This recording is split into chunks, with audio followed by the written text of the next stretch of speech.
Hey everyone, welcome back to the channel. If you're new here, don't forget to hit that subscribe button and ring the bell so you never miss a video. Today, we're diving into one of the most mysterious aviation disappearances of the 21st century, the case of Malaysia Airlines Flight 370. Now, unless you've been living under a rock, you probably know that Netflix made a big splash with their documentary series 370, The Plane That Disappeared. The series brought renewed attention to the flight's disappearance, but as with many docuseries, there are some things that it got wrong, or at least oversimplified. So today, we're going to break down what Netflix got wrong about Flight 370 and what the real facts are. Buckle up, this is going to be a bumpy ride. A brief recap of the flight's disappearance. On March 8, 2014, Malaysia Airlines Flight 370, a Boeing 777, was en route from Kuala Lumpur to Beijing.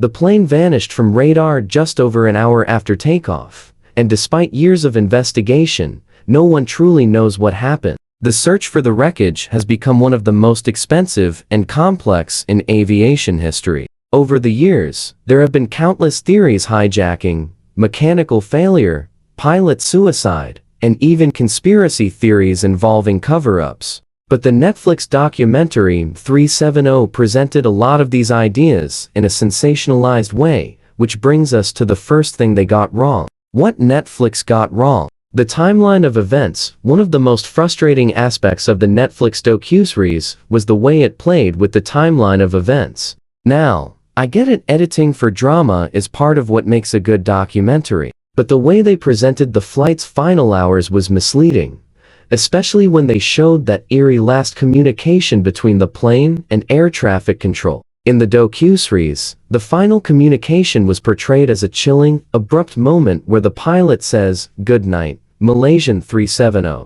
This line has been twisted into a potential clue for some dark conspiracy, but in reality, this was just a standard, routine check-in between the pilot and air traffic control. The good night transmission was a completely normal exchange for pilots, and it doesn't imply anything sinister. The Netflix docuseries made it sound much more foreboding than it was, which could lead viewers to jump to conclusions without understanding the full context. What Netflix got wrong? The pilot's role. Another major issue in the documentary was its treatment of the pilot, Captain Zahari Shah. Netflix focused heavily on the idea that he might have deliberately diverted the plane, pointing to his personal life and even suggesting he was potentially suicidal. But here's the thing: there's no concrete evidence to support any of this.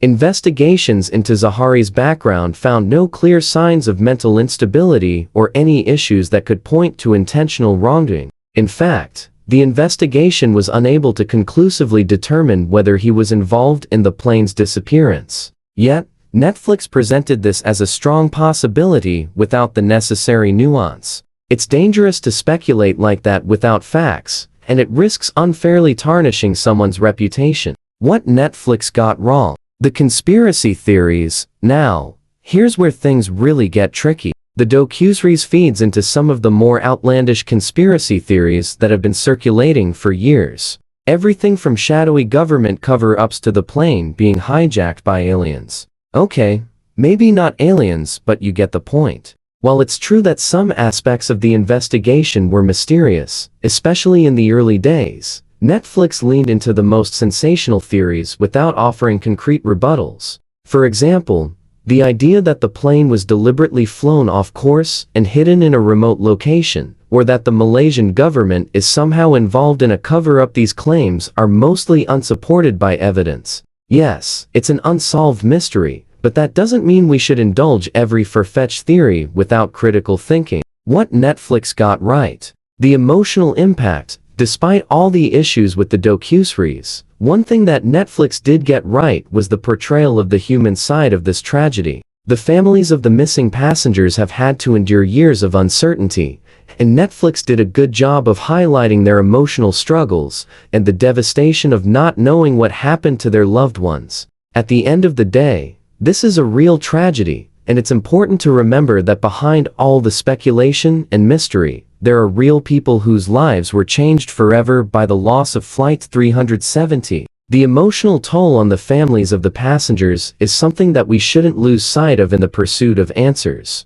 So, what can we take away from this? While 370, the plane that disappeared, certainly sparked a lot of interest and conversation about the flight, it's clear that the series took a lot of creative liberties in order to keep viewers hooked. Some of the ideas presented in the series are more speculation than fact, and it's important to approach these kinds of documentaries with a critical eye. At the end of the day, the mystery of Flight 370 remains unsolved, but let's stick to the facts and not get carried away by every theory that comes our way. Thanks for watching today's breakdown. If you like this video, hit that like button, share it with your friends, and leave a comment below with your thoughts on the Netflix series. Do you think they got it right, or did they take too many liberties? And don't forget to subscribe for more deep dives into your favorite documentaries and mysteries. Until next time, stay curious, and take care.